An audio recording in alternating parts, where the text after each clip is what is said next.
place, a smile on every face. Children at play, time with family today.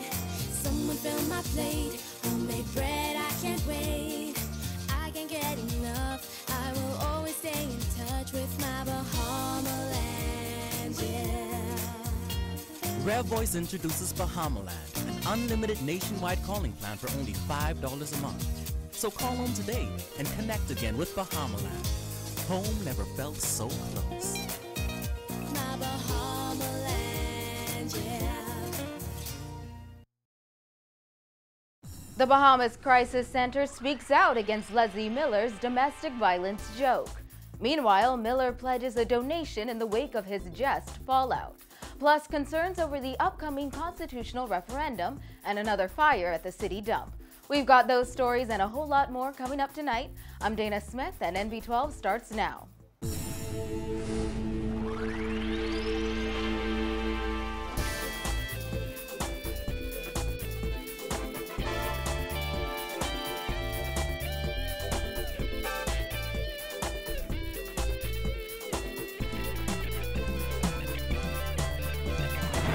Topping news tonight. The Bahamas Crisis Center today berated Tall Pines MP Leslie Miller over the domestic violence joke he made in Parliament. Crisis Center Director Dr. Sandra Dean Patterson said violence against men, children, or women is no laughing matter.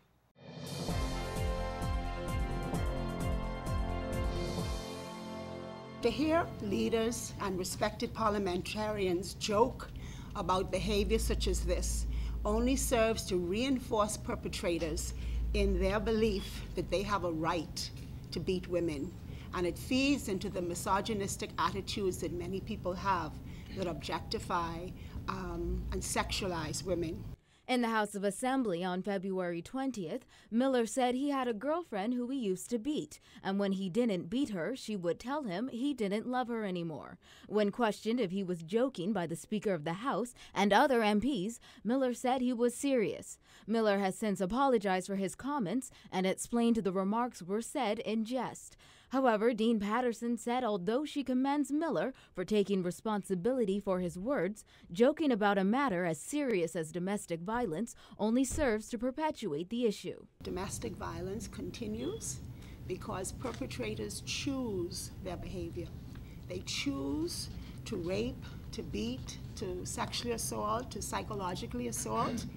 And it flourishes because it takes place in an environment or an atmosphere that condones, tolerates, and accepts it. Dean Patterson also hit out at what she called a myth that Miller referred to in the House of Assembly. This condonation, acceptance, and tolerance occurs because of the acceptance of the myths and belief systems that support it. Myths such as the one expressed on the floor of the House, like women like beating, or women are masochistic, they provoke you to do it. Those are myths, and those are things that do not reflect the reality of our situation.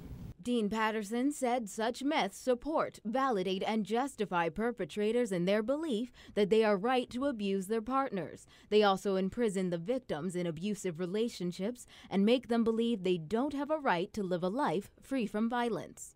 There's nothing funny about domestic violence, and we as a society have to create a supportive environment for women as they wade through the various issues that keep them trapped. We have to make women and children who are in these abusive homes, and men if they're in abusive homes, we have to make them to understand that they live in a world that does, or in an environment, in a Bahamas, that does not condone, that does not tolerate, that does not laugh at this kind of behavior.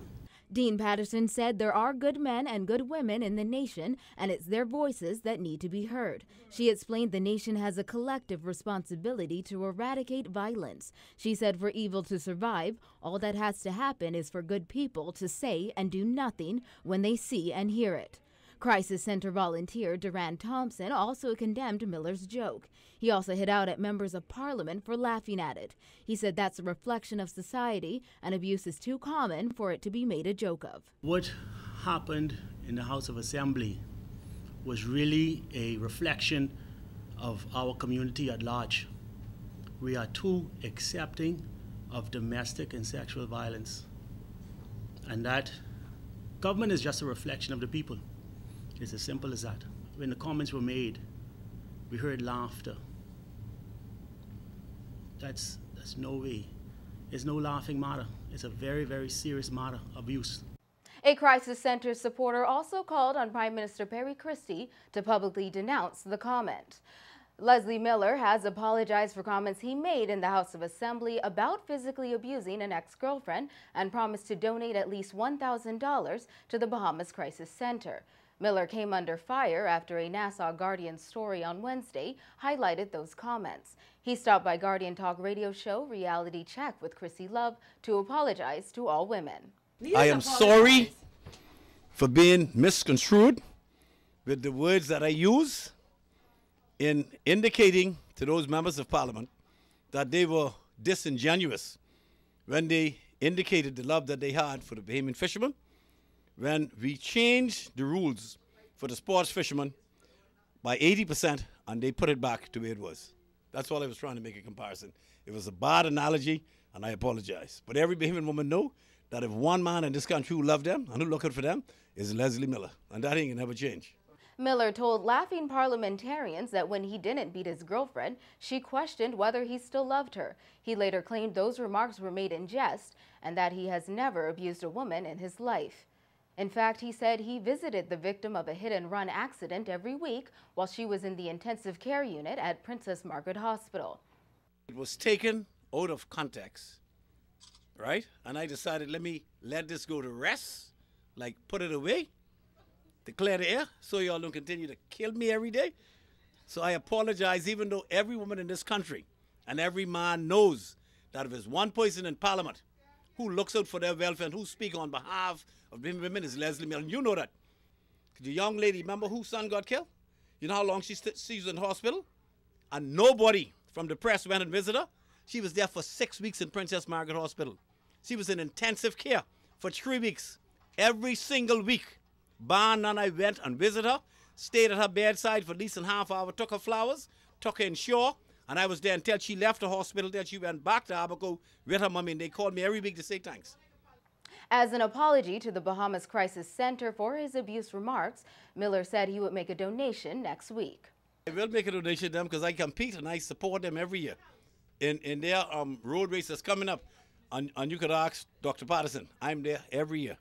And I will continue to support them, like I always support women. How much do you plan to donate to the Crisis I donate $1,000, and I will get my colleagues in Parliament to donate. If we can go to 3,000 each, we will do so. I can do it on next week, Wednesday, next Thursday in Parliament. Well, Social Services Minister Melanie Griffin has broken her silence in the wake of Leslie Miller's comments. In a statement, Griffin said the government does not condone violence against women in any form and from anyone. While not directly taking note of Miller's remarks, she said she wishes to address the issue of violence against women and the, quote, recent statements made by her colleague in the House of Assembly. In her statement, Griffin reiterated her pledge to ending domestic violence. She added that by mid-June, as a result of the study founded by UN Women, the government hopes to have a strategic plan in place to strengthen coordination between the various agencies that provide service to both victims and perpetrators. It could take several days for an intense fire at New Providence landfill to burn itself out. It's the second fire reported at that site off Tonique-Williams-Darling Highway in just 12 hours. Fire officials raced to the landfill this morning after receiving reports that black smoke was emanating from that area. Vonique Toot has the details. Tall plumes of thick black smoke could be seen from miles away as this massive fire raged at the dump site. Fire officials raced to the scene off Tonique-Williams-Darling Highway this morning, but spent most of the morning clearing down bush to contain the fire to this area. We got information just after 9 o'clock this morning. The challenge that we may encounter is being that of the elevation and the wind. And so our principal concern is really to ensure that the fire does not, what we call jump. It doesn't move from this area where it's at now to another area, which would pose even to a greater difficulty or a greater challenge. But that wasn't their only problem. Fire Services Chief Superintendent Walter Evans says officials were even more concerned about high-power lines running from the Bahamas Electricity Corporation's Clifton Pier plant. If those overhead lines are impacted by fire, it could leave hundreds of residents in this area without electricity. BEC Chairman Leslie Miller says crews were dispatched to the landfill to take the necessary precautions. And that's very important that we're here. In fact, our men are there now cutting those branches down to ensure that there's no damage to our overhead wires. Because it'd be very difficult if those lines were damaged for our men to come in the back here to repair the lines with all this heat and the threat of more fire spreading towards themselves. So we are doing what we're supposed to do. Senior Deputy Director of the Department of Environmental Health, Thomasino Wilson, says it's still unclear how this fire started. She says it has been contained but is toxic because of the oil in burning tires.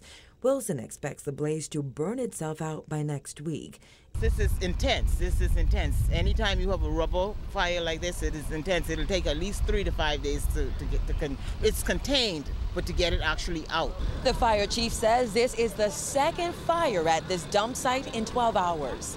Last night around 11:30, we got a call of a fire, which is on the just probably about 10 acres or so away from where the second blaze emanated from. We sent crews out here last night, and the fire is pretty much under control. As officials continue to monitor the two fires, they're encouraging residents in neighboring communities to close their windows. Well, persons who may have any health issues, we are advising them to seek help by perhaps going to the nearest clinic, seek medical attention. Reporting for NB12, I'm Vonique Tood. When NB12 returns, the leader of the opposition says the government is showing a disregard for the democratic process. Plus, concern over the upcoming constitutional referendum. So stay with us.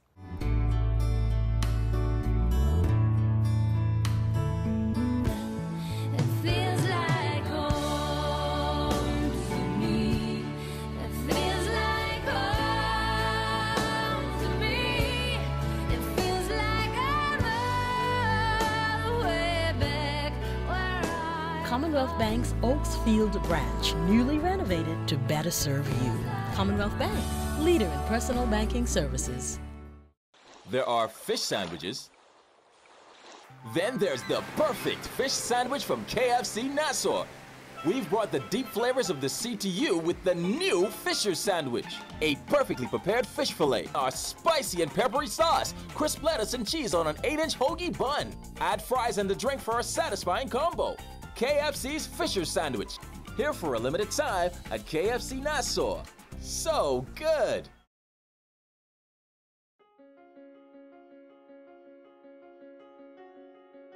Not all icons are popular.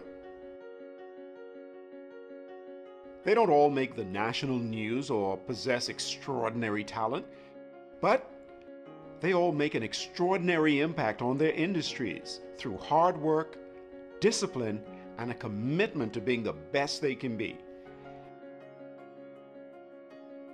Icons use their gifts and talents to inspire each of us and make the world a better place.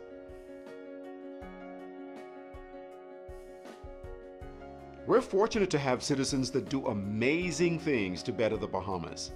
And to us, that makes them icons.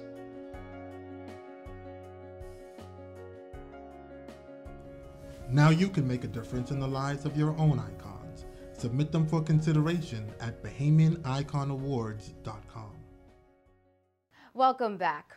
Opposition leader Dr. Hubert Minnis said Tourism Minister Obi Wilchcombe's decision to propose in cabinet legislation to regulate webshop gaming shows a disregard for the democratic process. He told NB12 this morning if the government goes against the results of the January 2013 referendum, that move would be on par with a dictatorship. When you now want to reverse the decision by the people voted. The people voted. And you want to reverse the decision of the people. That is totally undemocratic.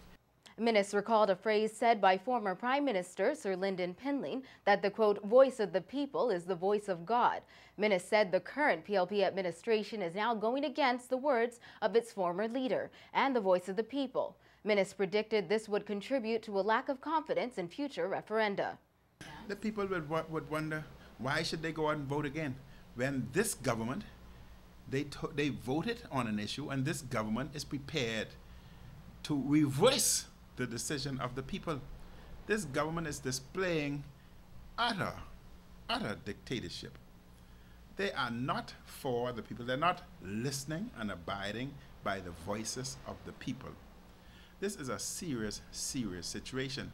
Minnis stressed the issue is not the regulation of web shops, merely the fact that the government might reverse the outcome of the referendum.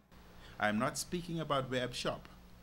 Web shop is just a name at this particular juncture. You can fill in the blank and put anything there. But what they are displaying is they are anti-democratic.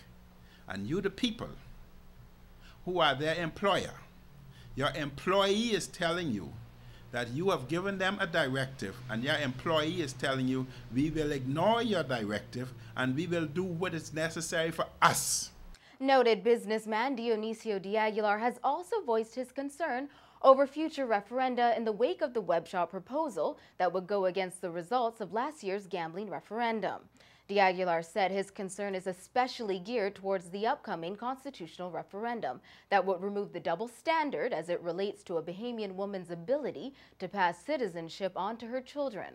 The next referendum that's being proposed is so critical, and I hope it, addressing gender problems in our Constitution where women are disadvantaged over men and men are disadvantaged over women, all these sort of gender-based problems that we have with our Constitution. I think it's absolutely critical that we get that right.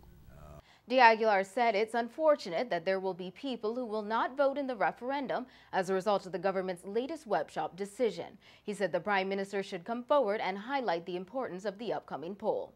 It's absolutely ridiculous to me that if a Bahamian woman has a child while married to a foreign man in wedlock, that child is not a Bahamian citizen. That is wrong. We need to address that. We need to sort that out. That happened to my brother. It happens into so many families in this country where it affects it, and I think we just need to address this once and for all. If you are the product of a Bahamian, man or woman, you are a Bahamian citizen. End of discussion. And we need to put that to bed and move on from this now. This is just ridiculous. Bahamas Christian Council President Ranford Patterson has already said he will not vote in the upcoming constitutional referendum if the government decides to ignore the outcome of last year's gambling referendum. You're watching The Best in Bahamian News. There's more when NB12 returns.